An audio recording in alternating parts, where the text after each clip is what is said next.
या देखो कितना बड़ा वो है कि जब वो गाली दे तो मुझे खड़ा कर दिया, कभी ये नरूका साहब खड़े हो गए, अब ये बोले सदो समपी न तज्जेत सर्व आरंभ ही दोषे न धूमे न अग्निर आवरता। वासुदेव श्री कृष्ण के इस गीता वाक्य के साथ मैं सूर्यवंशी कछवाहा कुंवर राजेंद्र सिंह नरूका, बसेठ, अलवर, राजस्थान, आप सबको सादर प्रणाम करता हूं।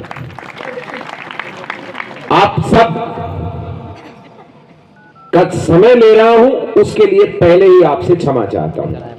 वैसे तो पहले भी 5 दिन आपने सुना है, अब की बार भी 7 दिन सुना है, एक आध दिन किसी से मिस भी हो गया होगा, तो शायद मेरी भाषा तो समझ आ जाती होगी, आ जाती है ना। आज के इस कार्यक्रम में परम पूज्य कौशल किशोर जी महाराज, सनातन धर्म रक्षा पीठ के पीठाधीश्वर और श्री कृष्ण जन्मभूमि के मुख्य पक्षकार, आपको भी मैं सादर जय श्री कृष्ण अर्ज करता हूं। यहां हमारे बीच में हम सबके मार्गदर्शक आदरणीय महेश बाबा जुगे साहब को भी मैं सादर प्रणाम करता हूं। इस संस्थान की बांधकाम समिति के अध्यक्ष मेरे छोटे भाई रविंद्र सिंह बते सिंह राजपूत देवर, वो श्री रामराज मिशन के राष्ट्रीय अध्यक्ष भी, राष्ट्रीय कोषाध्यक्ष भी हैं।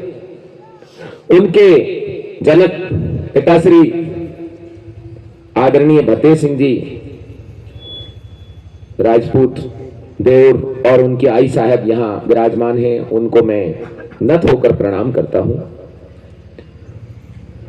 हरिभक्त परायण और बहुत ही सरल और जिसमें साधु की परिभाषा जो आज गीता में आई थी, आपने सुनी थी, जिस पर पूरी तरह फिट बैठने वाले आदरणीय महेंद्र महाराज को मैं श्री रामकृष्ण हरि अर्ज करता हूं।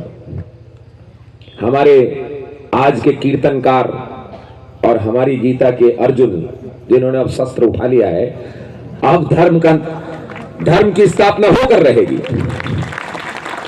मेरे छोटे भाई हैं मनोज जी महाराज, उनको मैं स्नेह के साथ आशीर्वाद और प्रणाम दोनों करता हूं। प्रणाम उनकी प्रतिभा के लिए और आशीर्वाद मेरे अनुज होने के नाते।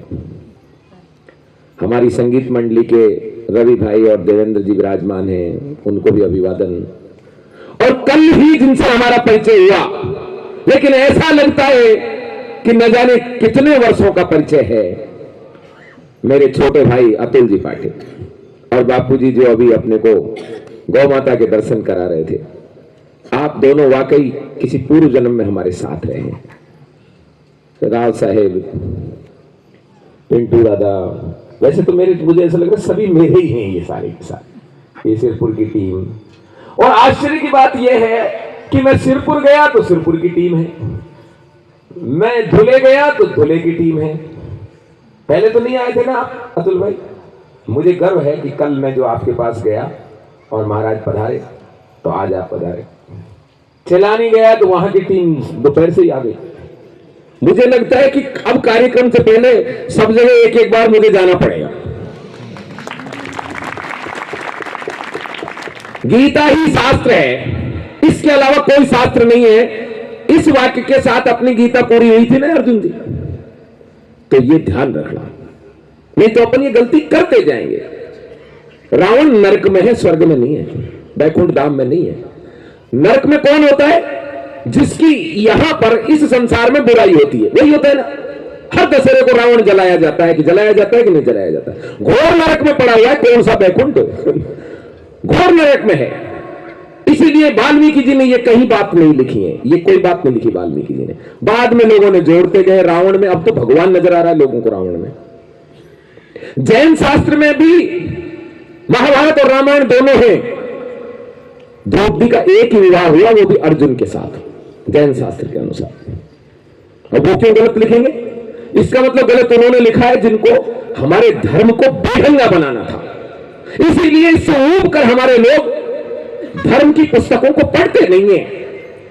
इसीलिए गीता ही एकमात्र शास्त्र है। और गीता की एक भी बात किसी को ऐसी लगी हो कि संभव नहीं है तो हाथ खड़ा करके बताए। लगी क्या किसी को? गीता कर्म सिखाती है और भगवान कृष्ण ने सुदर्शन चक्रधारी होते हुए भी एक बार भी शस्त्र नहीं उठाया। सिर्फ भीष्म पितामह को प्रणाम करने के लिए एक बार शस्त्र उठाया था, उनकी वीरता को प्रणाम करने के लिए। इसका मतलब यह है भगवान कुछ नहीं करेगा, वो आपको सद्बुद्धि देगा, आपको रास्ता दिखाएगा, आत्मा के रूप में आपके हृदय में निवास करता है। करना अपने को पड़ेगा। करेंगे ना हम? ये जो मंदिर बन रहा है, मैं फिर बता रहा हूं, ये केवल घंटाड़ी बजाने के लिए मंदिर नहीं है कि आएंगे आरती कर लेंगे और चले जाएंगे। नहीं, यह मंदिर प्रेरणा देने के लिए है। इस मंदिर के सहारे हम लोग यहां राम राज्य स्थापना की नींव रखें।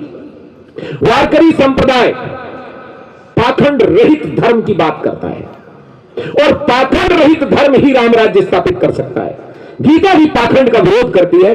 पाखंड वाले लोगों को गीता ने असुर कहा है, असुर में सयान, झूठ मूठ का आचरण करने वालों को असुर कहा गया है। इसलिए हरिभक्त परायण महेंद्र जी महाराज से इस ज्ञानेश्वरी और गीता को एक करने के लिए राम राज्य मिशन के अध्यक्ष के नाते मैं हमेशा आप लोगों के बीच में रहता हूं। नहीं तो आप 24 अवतार पढ़ोगे, कभी 10 पढ़ोगे, कभी और कुछ पढ़ोगे, बिगड़ जाएगा मामला। केवल एकमात्र ईश्वर का अवतार राम और कृष्ण ही है। इसीलिए प्रणाम क्या है वारकरी संप्रदाय का? राम कृष्ण हरि। आपने बहुत देर तक बैठकर सबको सुना और कृष्ण भगवान ने मुझे इतना वरदान दे रखा है कि मैं आपकी सुबह 5 बजा सकता हूं, आपको पता भी नहीं चलेगा।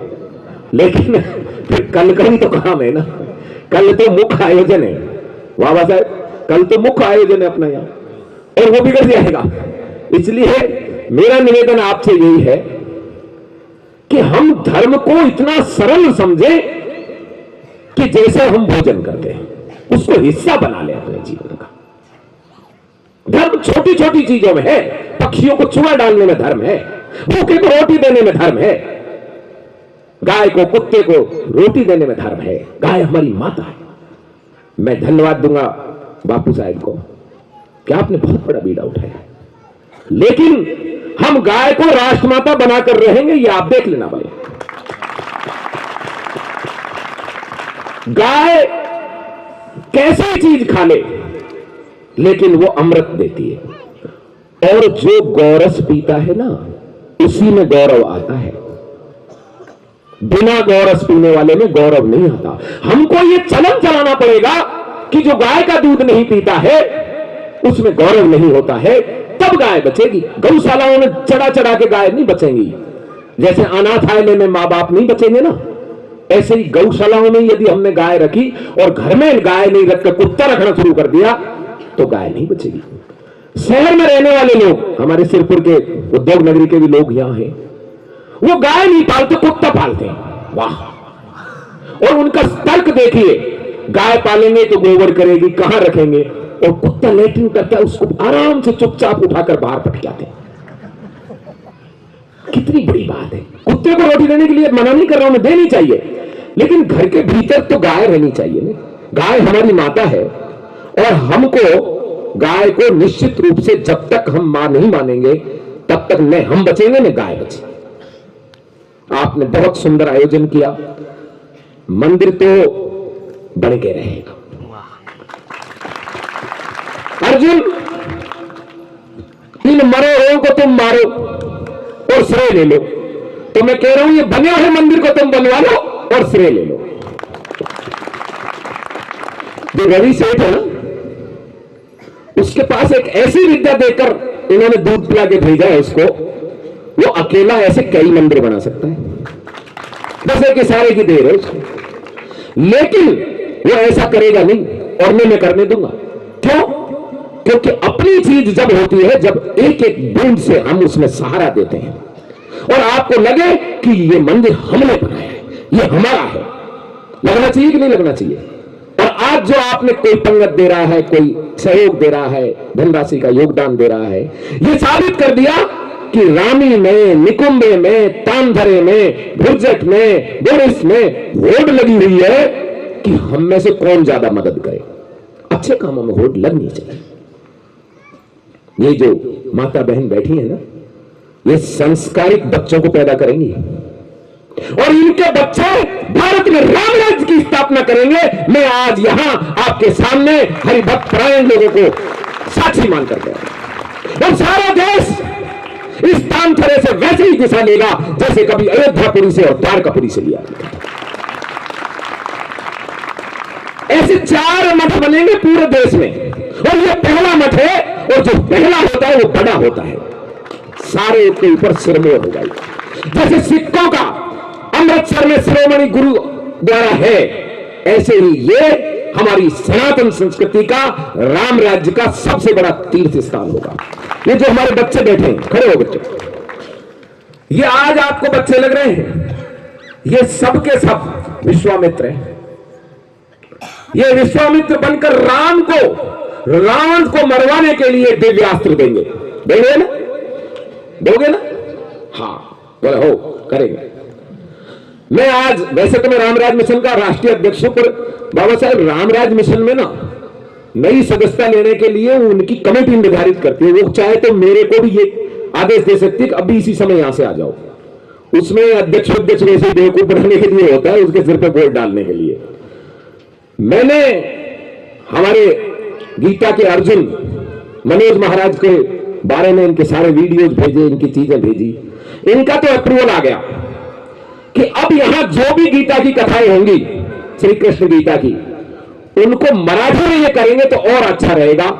तो मैं हरिभक्त परायण महेंद्र जी महाराज आपसे, क्योंकि आप भी मार्गदर्शक हैं रामराज मिशन के, अनुरोध कर रहा हूं कि इनको श्री रामराज मिशन की सदस्यता ग्रहण करवाएं और इनको ये सारी जो श्री कृष्ण गीता की महाराष्ट्र के अंदर की चीज है उसकी जिम्मेदारी दें इनके कंधे पर।